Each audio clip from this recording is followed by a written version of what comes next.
Duduk kembali.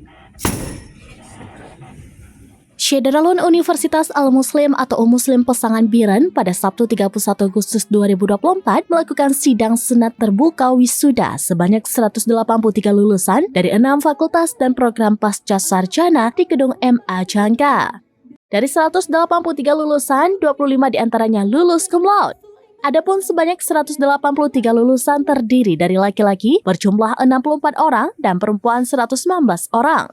Para lulusan adalah dari Fakultas Pertanian 39 orang, FKIP 66 orang, Fakultas Teknik 6 orang, Fakultas Ilmu Sosial dan Politik atau FISIP 2 orang, Fakultas Ilmu Komputer atau FIKOM 17 orang, Fakultas Ekonomi 9 orang, dan Pasca Sarjana 44 orang. Adapun 25 lulus cum laude yaitu Rima Syah Putra, S2, Pengelolaan Sumber Daya Alam dan Lingkungan, Muhammad Roy Barmadi, Mukhtar Hamidah, Marliza, S2, Pendidikan Ilmu Pengetahuan Sosial. Selanjutnya, Nezlita Ramasepa, Febri Satria, dan Rusmin Nuryadin, S2 Administrasi Pendidikan. Berikutnya Hayatul Mona, Alifah Akila, Safira Rizky, Yuni Maulida, Selvi Sulfia, Dalila Afifa, Elia Noviza, Sitrah Al-Munadia, Mona Fatia An-Nisa, dan Arif Hidayat Zulkifli lulusan S1 Fakultas Pertanian.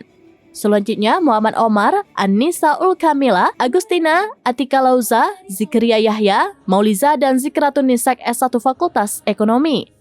Rektor Muslim Pasangan Biren Dr. Marwan dalam sidang senat terbuka antara lain mengatakan, wisuda bukan menyatakan bahwa masa belajar telah berakhir, justru harus dijadikan momen sebagai titik awal perjuangan baru dalam mengimplementasikan kemampuan dan skill yang sudah dimiliki selama menyelesaikan studi di Muslim.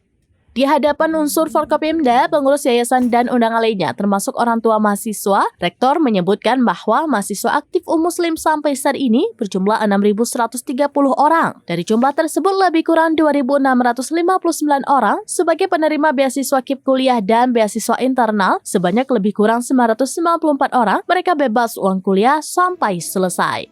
Dari Biren, Yusmandit Idris, serambinews.com. Download Tribun X sekarang.